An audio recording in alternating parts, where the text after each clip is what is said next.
मिश्राज IAS academy में आप सभी का स्वागत है। और चाणक्य के बारे में हम लोग अध्ययन कर रहे हैं, जिसमें अभी तक हम लोगों ने दो टॉपिक पर विस्तृत चर्चा की है। और सबसे पहले हम लोगों ने चाणक्य के जीवन और उनसे संबंधित जो महत्वपूर्ण बातें थी उनके बारे में चर्चा की थी, जिसमें सबसे पहला जो टॉपिक था वो था कि चाणक्य जो है वो सप्तांग सिद्धांत के अंतर्गत क्या बातें बताते हैं, अंडर द सप्तांग थ्योरी, वो एक महत्वपूर्ण बात थी। और फिर उसके बाद स्टेट फंक्शंस और मंडल सिद्धांत के बारे में हमने चर्चा की है। इसके बाद जब हम मंडल सिद्धांत के बारे में चर्चा कर रहे थे तो उसमें लास्ट में थोड़ी चर्चा कौटिल्य के विदेश नीति, फॉरेन पॉलिसी और डिप्लोमेसी के बारे में भी हुई थी। तो हमने वहां कहा था पिछले वीडियो के चर्चा के दौरान कि हम इसके ऊपर विस्तृत चर्चा करेंगे, क्योंकि अगर चाणक्य की विदेश नीति और कूटनीति के बारे में अगर हम नहीं समझ पाएंगे तो चाणक्य की जो इंटरनेशनल पॉलिसी मतलब अंतर्राष्ट्रीय स्तर पर और राज्य के विस्तार के बारे में जो उनकी सोच थी उसे हम समझ नहीं पाएंगे। तो सबसे पहले चीज तो यही कि कौटिल्य की जो विदेश नीति थी, फॉरेन नीति के बारे में और कूटनीति के बारे में उनकी सोच क्या है। तो कौटिल्य की विदेश नीति और कूटनीति के बारे में वो कहते हैं कि डिप्लोमेसी हमें इसलिए करनी है कि हम हमारे राज्य को एक तो सेफ बनाना है यानी सुरक्षित बनाना है, नंबर 2 हमें उसे पावरफुल बनाना है, we have to make it powerful, और नंबर 3 इसे हमें प्रॉस्परस बनाना है यानी कि प्रगतिशील बनाना है। अब देखिए सोच देखिए कौटिल्य की कि अगर वो डिप्लोमेसी या फॉरेन पॉलिसी की भी बात करते हैं तो वो अपने स्टेट, अपने राष्ट्र, अपने देश के लोगों के भलाई के संदर्भ में बात करते हैं। वो कहते हैं कि अगर डिप्लोमेसी या फॉरेन पॉलिसी को अडॉप्ट किया जाता है तो सबसे पहली चीज तो ये है कि आपको अलायंस बनाना पड़ेगा, यानी कि लोगों ने देशों के साथ आपको मिलजुल कर चलना पड़ेगा। तो पहली चीज तो उन्होंने जो इंडिकेट किया वो अलायंस का है। फिर दूसरी बात जो उन्होंने अपनी फॉरेन पॉलिसी या डिप्लोमेसी में इंक्लूड किया वो था उनकी राष्ट्र के लोगों की सेफ्टी, और तीसरी चीज जो उन्होंने इंक्लूड किया वो था पावर, यानी कि जो राष्ट्र का पावर है वो भी बढ़ना चाहिए, पावर जो है बढ़ना चाहिए। और जब वो पावरफुल होंगे तो अपने राष्ट्र का, अपने राज्य का विस्तार कर पाएंगे। और अल्टीमेटली कौटिल्य ये कहते हैं कि हमें हमारे लोगों की भलाई करना है, वेलफेयर करना है, और इसके लिए हमें कूटनीति की जरूरत है। तो welfare of the people on supreme, यानी कि सबसे ऊपर अगर कोई चीज है तो लोगों की भलाई है। और इसीलिए उन्होंने, जब हमने राजा के कर्तव्य के बारे में बताया था तो एक जगह हमने जिक्र किया था कि वो कहते हैं, कौटिल्य कहते हैं कि प्रजा की भलाई में ही राजा की भलाई है, प्रजा की खुशी में ही, in the happiness of the public happiness of the king is involve, यानी कि अगर प्रजा दुखी है तो राजा कभी भी सुखी नहीं हो सकता।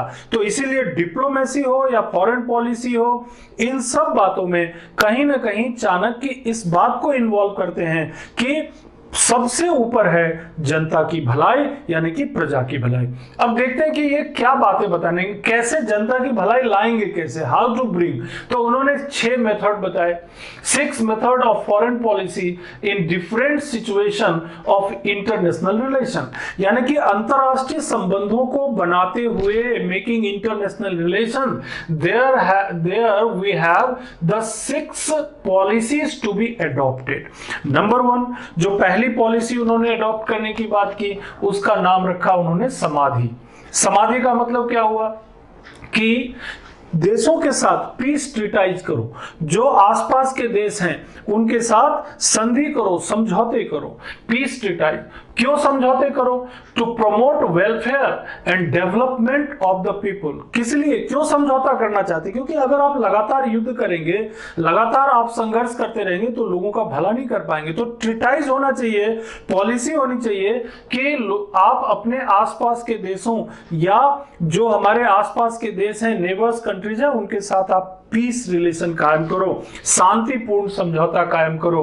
और अगर शांतिपूर्ण समझौता कायम होगा तो ये लोगों के हित में होगा, और अगर लोगों के हित में आप काम कर रहे हैं तो अल्टीमेटली इससे पब्लिक यानी जो प्रजा है वो आपसे खुश रहेगी, और आपका जो शासन है उसको लोग जो है ज्यादा रिस्पेक्ट करेंगे। तो यहां पर समाधि का मतलब ये है कि समाधि से मतलब ये है कि peaceful atmosphere around the country, देश के आसपास शांतिपूर्ण वातावरण बना रहना चाहिए। तो यहां पर शब्द महत्वपूर्ण है, क्योंकि अगर ये शब्द आप नहीं ध्यान रख पाएंगे तो आप चाणक्य को नहीं लिख पाएंगे। तो आपको ध्यान रखना है समाधि। नंबर 2, फिर क्या कर सकते हैं? विग्रह। अब दूसरी पॉलिसी बताई उन्होंने, ऐसा नहीं कि हमेशा आपको समाधि में ही रहना है, हमेशा पीसफुल ट्रीटाइज करना है, भाई हर कंट्री ऐसा नहीं होगा, तो आपको तैयार भी रहना है। विग्रह, the policy of hostility for a stronger state. अगर आप एक मजबूत राष्ट्र बन जाते हैं, अगर आपके पास रिसोर्सेज भरपूर हो जाते हैं, अगर आपके पास मिलिट्री पावर बहुत अच्छा बढ़ जाता है, तो आप क्या कर सकते हैं? विग्रह, आप युद्ध लड़ सकते हैं। You can start the war, और अपने साम्राज्य का विस्तार कर सकते हैं। लेकिन आप हमेशा युद्ध करते रहेंगे, हमेशा साम्राज्य का विस्तार करते रहेंगे, तो number of the enemy countries will be increase, तो वो भी संभव नहीं है। तो आपको क्या करना होगा? विग्रह तो करना है, लेकिन पहले स्ट्रॉन्ग बनना है। You have to be stronger and after that विग्रह। विग्रह इसलिए क्योंकि अगर साम्राज्य का विस्तार करते हैं, you are expanding your kingdom, then this is the purpose of a strong king। ये एक मजबूत राजा का कर्तव्य है कि वो अपने साम्राज्य का विस्तार करे, और इसके लिए विग्रह का करना भी जरूरी है। फिर तीसरी बात आती है आसन। नंबर 3, आसन।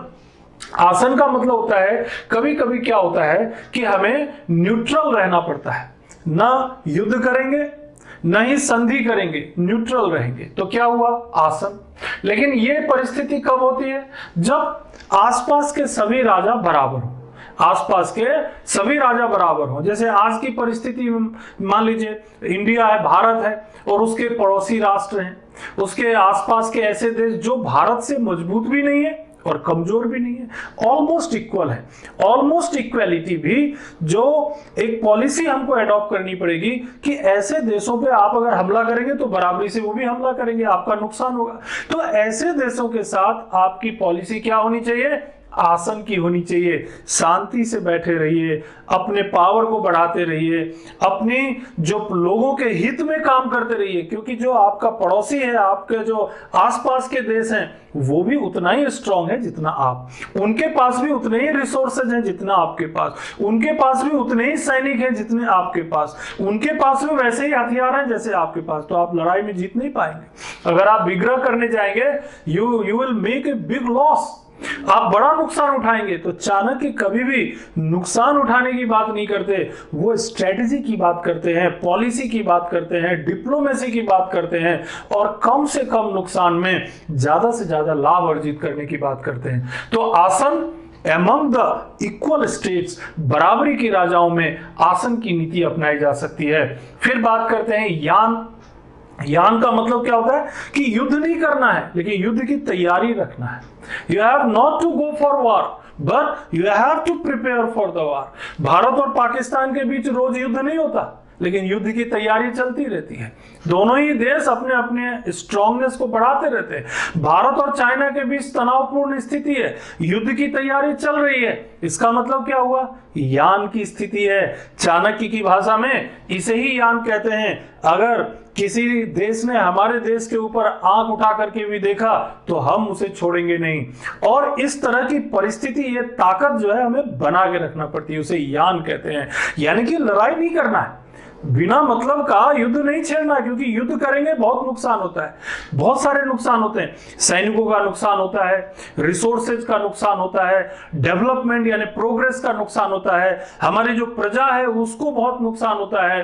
तो इसीलिए युद्ध एक अंतिम विकल्प होता है किसी भी परिस्थिति में। War is the last alternative. तो इसीलिए युद्ध की तैयारी रखो, रिसोर्सेज जमा करो, फौज को मजबूत, अपनी सेना को मजबूत करो, और दूसरे देशों को, आसपास के देशों को, जो भी देश हमारी तरफ नजर उठा के देख रहे हैं, उनको हमेशा ये एहसास कराते रहो कि ये एक मजबूत देश है, this is a strong country, इसीलिए इसके साथ संधि करके रखो। तो वो स्ट्रॉन्गनेस आपके डेवलपमेंट के लिए काम आएगा, आपके इकोनॉमिक डेवलप। अगर आज की परिस्थिति में देखेंगे तो देखिए, युद्ध से मतलब आज का युद्ध जो होता है वो इकोनॉमिक वार होता है, आर्थिक युद्ध होता है।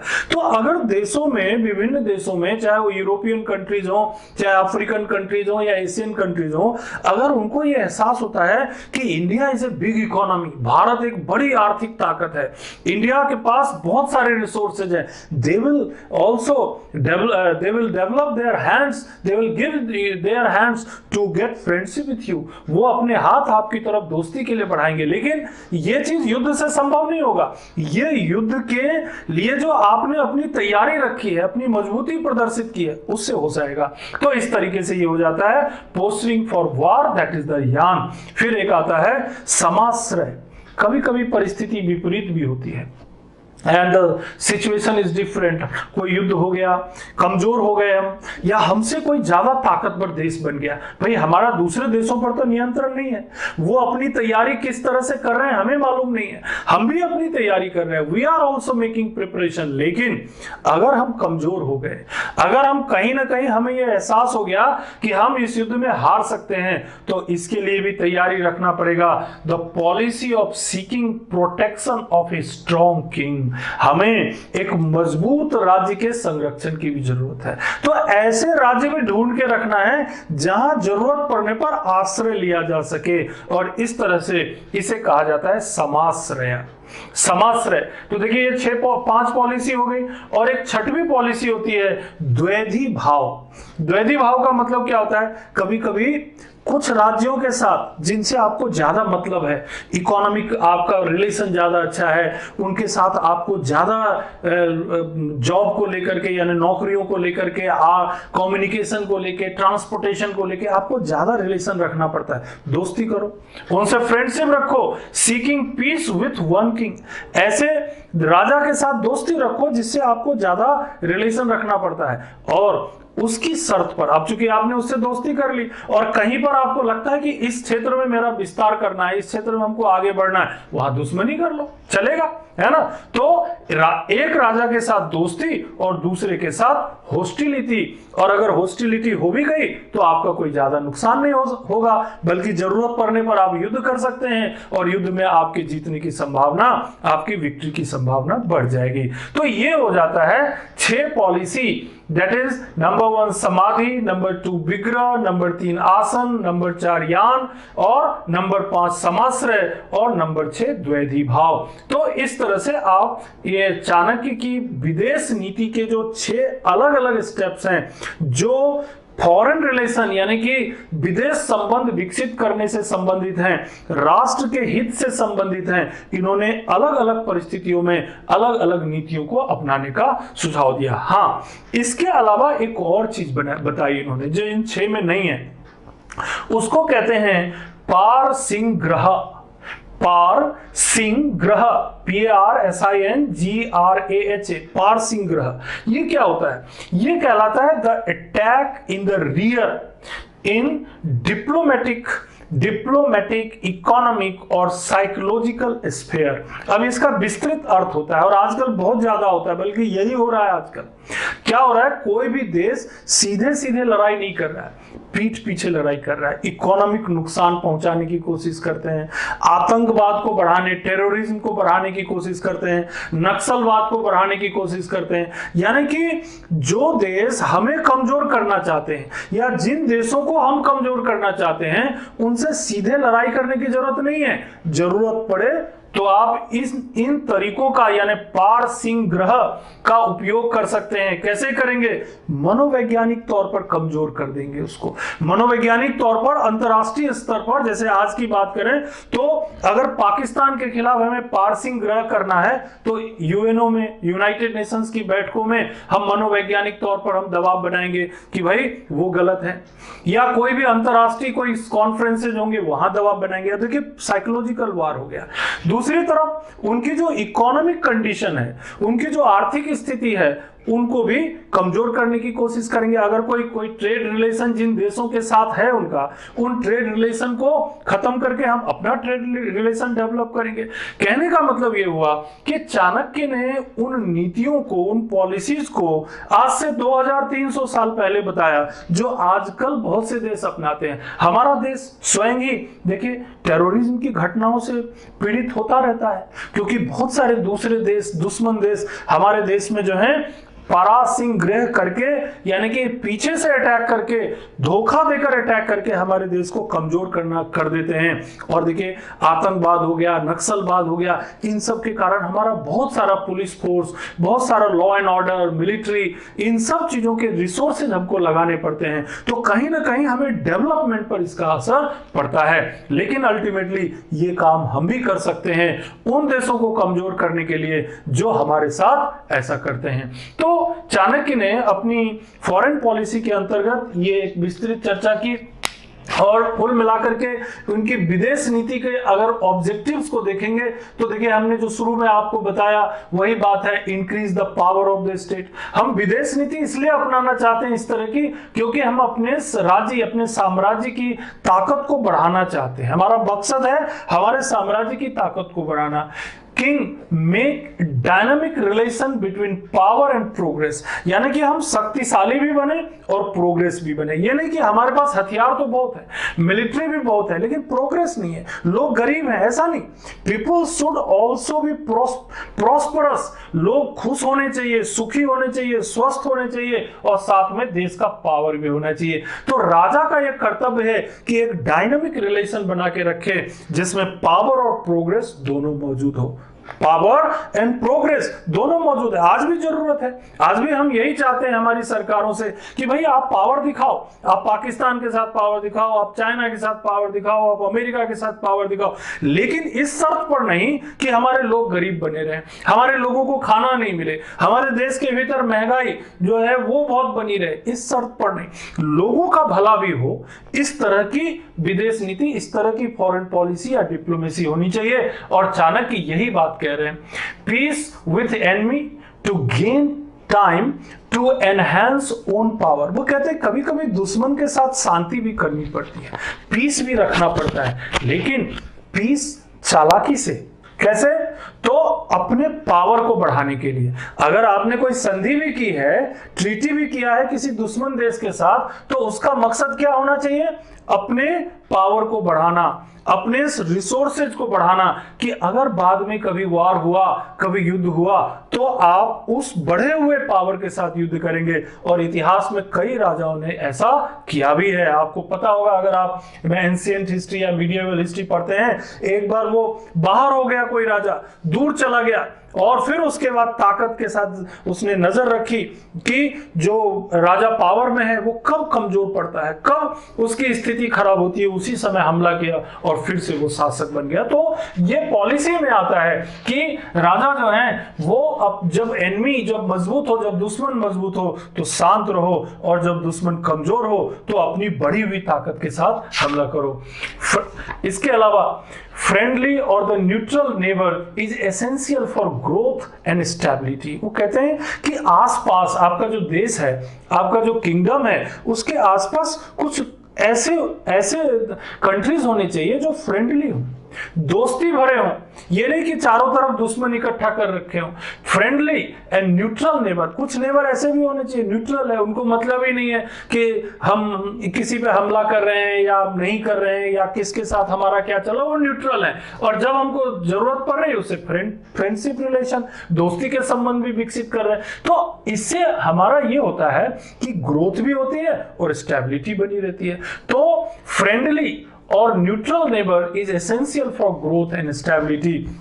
जैसे भारत ही है तो अपने इर्द गिर्द, जैसे बांग्लादेश है, जैसे कि नेपाल है, जैसे कि और भी देश है, जैसे अफगानिस्तान है, ऐसे देशों को अपने साथ जोड़ करके रखो और उन्हें न्यूट्रल बना के रखो, और जब जरूरत पड़े उनसे दोस्ती कर लो। दुश्मनी बिल्कुल भी नहीं, दुश्मनी तभी जब साम्राज्य का विस्तार करना हो। इस तरह से फॉरेन पॉलिसी को उन्होंने एक्सप्लेन किया। हाँ, एक और इंपॉर्टेंट बात उन्होंने कही कि अगर आपके देश के आसपास आसपास यानी पड़ोस में, नेबर में अगर कोई एडवर्सिटी हो रही है, अगर कोई वहां पर कोई घातक, कोई नुकसानदेह घटनाएं घट रही हैं, तो ये मत सोचिएगा कि आप उससे बच जाएंगे, आपके ऊपर भी नुकसान होगा उसका। अगर पाकिस्तान में आतंकवादी घटनाएं घट रही हैं, या वहां पर कोई गृह युद्ध हो रहा है, या अफगानिस्तान में आतंकवादी घटनाएं घट रही हैं, या मान लीजिए नेपाल में अगर कोई ऐसी कोई राजनीतिक उथल पुथल हो रही है, या बांग्लादेश में कोई राजनीतिक उथल पुथल हो रही है, या म्यांमार में ऐसी कोई घटनाएं हो रही है, तो आप लोगों ने देखा होगा कि अगर म्यांमार में कोई घटना घट रही है तो भारत पे भी असर पड़ता है। बांग्लादेश से अगर कोई यानी शरणार्थी जो है, रेफ्यूजी जो भागते हैं, वो भारत में घुस आते हैं।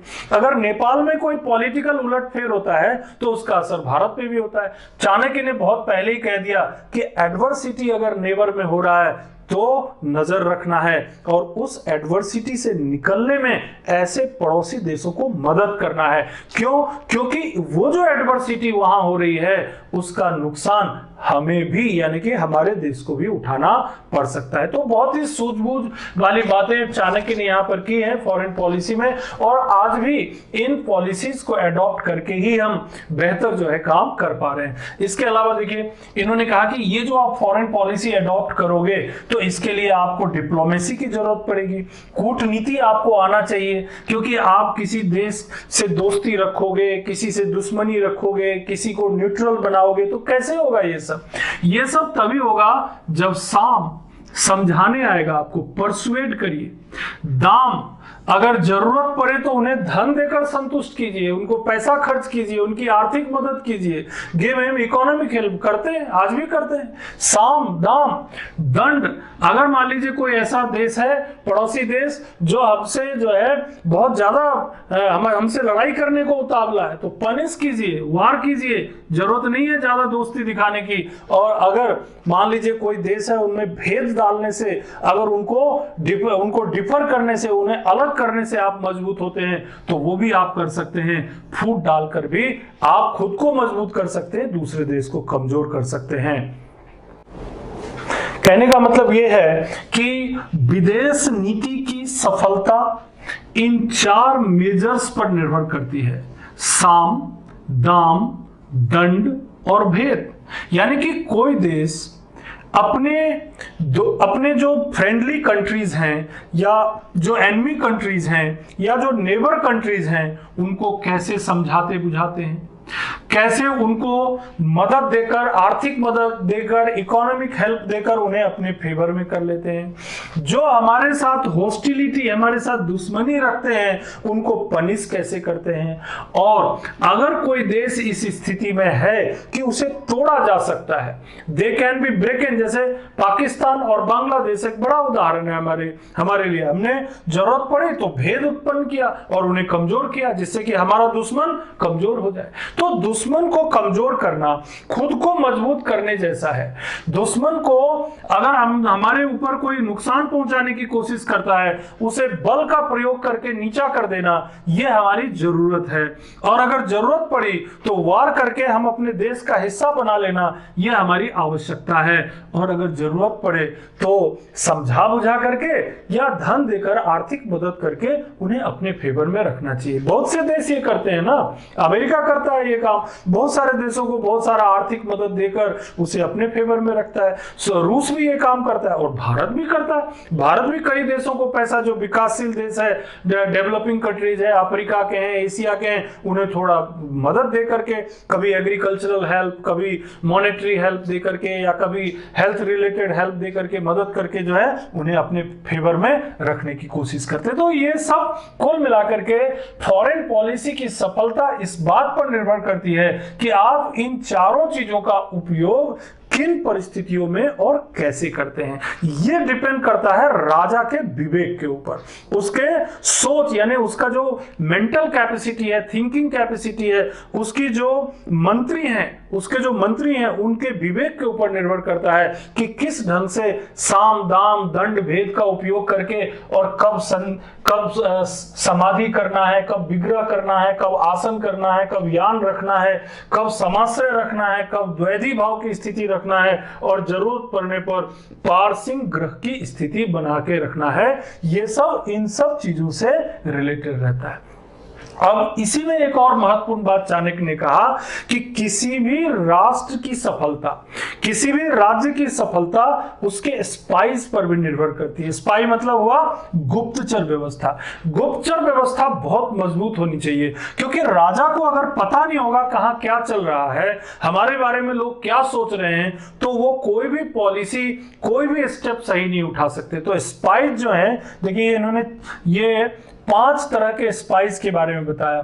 एक स्पाइस कपटी कच्छात्र, कपटी कच्छात्र यानी कि ऐसे छात्र जो फ्रॉडुलेंट डिसाइपल हैं, यूनिवर्सिटी विश्वविद्यालयों में है, कॉलेजेस में है, स्कूलों में है, कुछ छात्रों को चुनना पड़ेगा। वो छात्र जो हैं वो बहुत ज्यादा स्टूडियस नहीं है, लेकिन वो अपने आप को उन परिस्थितियों में दूसरे लोगों से बातें निकालने में माहिर हैं, लोगों को भड़काने में माहिर हैं, और लोगों से, छात्रों से ये जानने में कि वो देश की सरकार के बारे में क्या सोचते हैं, ये बात जानने में माहिर हैं। तो ऐसे छात्रों का चुनाव करना है, ऐसे छात्रों का चुनाव करना है, और उनकी मदद से हमारे जो छात्र हैं, हमारे जो अलग अलग विश्वविद्यालयों में, कॉलेजेस में जो स्टूडेंट पढ़ रहे हैं, वो क्या सोचते हैं, ये यहां से निकल के आता है। ये एक तरह का गुप्तचर हो गए। कौटिल्य के मुताबिक कपटी कच्छात्र ये एक तरह का स्पाई हो गए कौटिल्य की नजर में। दूसरा जो है उसको बोलते हैं उदास्थिता, यानी एसेटिक रेक्लूज, यानी कि सन्यासी बैरागी। कुछ ऐसे लोग होते हैं जो इस समाज में ही रह रहे हैं, लेकिन सन्यासी जैसे रह रहे हैं, बैरागी ले लिया उन्होंने, उन्हें कोई मतलब नहीं रहता सामाजिक गतिविधियों से, वो अपने आप में मस्त रहते हैं। ऐसे लोगों का भी उपयोग करने के लिए बात करते हैं। ये कहते हैं, चाणक्य कहते हैं कि जो शासक है, जो राजा है, वो इनका उपयोग करे, ऐसे सन्यासी बैरागी, उनको उनकी प्रतिष्ठा करे, उनको इज्जत दे, और उनकी मदद करके जो है उनका एक नेटवर्क बनाए, क्योंकि उन पर लोग भरोसा करते हैं। और अगर राजा के खिलाफ कोई षड्यंत्र चल रहा है, कॉन्स्पिरेसी चल रहा है, तो इन सन्यासी और बैरागियों के माध्यम से राजा तक पहुंच जाएगा। ये भी एक तरह के स्पाई की बात करते हैं। तीसरा, गरीह पटिका मतलब होता है ऐसे सोल्जर्स जो कभी युद्ध में थे, लड़ाई लड़ते थे किसी देश की सेना के माध्यम से। गरीह पटिका यानी कि सोल्जर्स, रिटायर्ड सोल्जर्स, ऐसे सोल्जर्स जो युद्ध लड़ते थे और अब जो है वो रिटायर हो गए या युद्ध से बाहर हो गए। अब उन्हीं में से कुछ लोगों का चुनाव कर लेना है। वो लोगों के बीच ही रहेंगे, लेकिन उनको युद्ध का अनुभव है, उनको अलग अलग परिस्थितियों में काम करने का, डिफिकल्ट सिचुएशन में काम करने का अनुभव है। वो अपना एक नेटवर्क बना लेंगे। राजा का काम है उन्हें मदद करना, उनको उसके बदले में धन देना, वो चुपचाप उन्हें धन भी देंगे। और इस तरीके से एक नेटवर्क बना करके ये जो गृह पटिका होंगे, ग्रही पटिका, ये एक नेटवर्क बना के इंफॉर्मेशन, सूचनाएं एकत्रित करेंगे और राजा तक पहुंचा देंगे। ये भी एक प्रकार का स्पाई हो गए। और क्या चीज हो सकता है, तो उसका नाम है वैदेहका यानी अनसक्सेसफुल ट्रेडर। कई ऐसे व्यापारी रहते हैं, बिजनेसमैन रहते हैं, जो है उनका ट्रेड या बिजनेस अच्छा नहीं चलता है, लेकिन वो इधर उधर घूमते रहते हैं। भोपाल के बिजनेसमैन है, दिल्ली जा रहे हैं, दिल्ली के बिजनेसमैन है, कर्नाटक जा रहे हैं, कर्नाटक के बिजनेसमैन है, बंबई जा रहे हैं, बंबई के बिजनेसमैन है, किसी और शहर में जा रहे हैं, दूसरे देश में जा रहे हैं। क्या मतलब होता है इसका? इन्होंने कहा भाई इनका भी इस्तेमाल करो, इनमें से ही कुछ वैदेहिका को चुनो। वो जगह जगह घूमते हैं, अलग अलग लोगों से मिलते हैं, आपको जानकारी मिल जाएगी कि कहां पर कौन लोग आपके बारे में क्या सोचते हैं। ये भी एक प्रकार का हमारा जो है क्या होगा, एक गुप्तचर होंगे, वैदेहिका यानी जो अनसक्सेसफुल। जो सक्सेसफुल ट्रेडर है वो, उनके पास तो समय नहीं है, लेकिन जो अनसक्सेसफुल ट्रेडर हैं वो आपके काम के लोग हैं, उनसे आप जानकारी ले सकते हैं और इस तरीके से ये भी एक स्पाई का काम करेंगे। और क्या हो सकता है, तो कुछ रिलीजियस लीडर्स, धार्मिक जो नेता होते हैं, धार्मिक संत होते हैं, वो लोग क्या करते हैं, शहर के बाहर आश्रम बना के रहते हैं और बहुत सारे लोग इन आश्रमों में जाते हैं, उन संत महात्माओं से मिलते हैं। तो इससे क्या होगा, जो संत महात्माओं से मिलते हैं उनको अंदरूनी चीजें पता होती कि लोग जनरली क्या सोचते हैं शासक के बारे में, क्या कहते हैं शासक के बारे में। ऐसे लोगों का भी नेटवर्क बना सकते हैं। रिलीजियस लीडर्स को आप जो है अपने स्पाई के रूप में आप जो है उनसे मदद ले सकते हैं, उनको धन दे सकते हैं, धन दे करके उनसे जो सूचनाएं हैं वो एकत्रित कर सकते हैं। और इसमें कुछ गलत बात भी नहीं है, क्योंकि अल्टीमेटली अगर राज्य के भीतर, राष्ट्र के भीतर कहीं कोई डिससेटिस्फैक्शन चल रहा है, देश के भीतर कहीं कोई असंतोष हो रहा है, तो वो असंतोष का पता राजा को होना चाहिए, चाहे जिस भी तरीके से हो, चाहे वो छात्रों के माध्यम से आए, चाहे वो एसेटिक रिक्लूस जो समाज में रहने वाले बैरागी या सन्यासियों के माध्यम से आए, चाहे वो गृह पटिका यानी कि जो रिटायर्ड सोल्जर्स हैं जो अब यहाँ पर समाज में रह रहे हैं उनके माध्यम से आए, चाहे वो वैदेहिका यानी अनसक्सेसफुल ट्रेडर्स या बिजनेसमैन के माध्यम से आए, चाहे वो रिलीजियस लीडर्स यानी धार्मिक संतों के माध्यम से आए, लेकिन सूचनाएं राजा तक पहुंचनी चाहिए, जिससे कि वो राज्य के मजबूती के लिए, सैनिकों की व्यवस्था के लिए और इन अपने अंतरराष्ट्रीय यानी दूसरे देशों से संबंधों के संबंध में नई नई नीतियां और कार्यक्रम बना सकें। तो अल्टीमेटली यहां पर इस पूरे टॉपिक से ये कंक्लूजन, ये निष्कर्ष निकल के आता है कि चाणक्य की चाहे वो विदेश नीति हो, फॉरेन पॉलिसी हो, चाहे वो डिप्लोमेसी हो, कूटनीति हो, या चाहे वो गुप्तचर की व्यवस्था हो, इन सब का मकसद उनका यही है कि राजा और राज्य मजबूत होना चाहिए, लोगों का विकास होना चाहिए, राज्य का विस्तार होना चाहिए, जरूरत के मुताबिक नीति में परिवर्तन होते रहना चाहिए। और इसी कारण से चाणक्य की जो कूटनीति है, जो राजनीतिक व्यवस्था है, जो विदेश नीति है, आज भी उतना ही प्रासंगिक माना जाता है। Today still it is more relevant, आज भी उतना ही प्रासंगिक माना जाता है जितना कि आज से 2300 वर्ष पहले था। तो इस तरह से आज की बात मैं यहीं फिनिश करता हूं।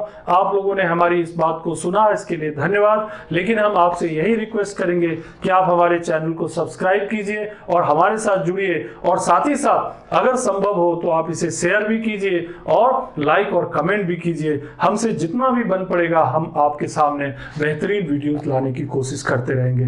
धन्यवाद।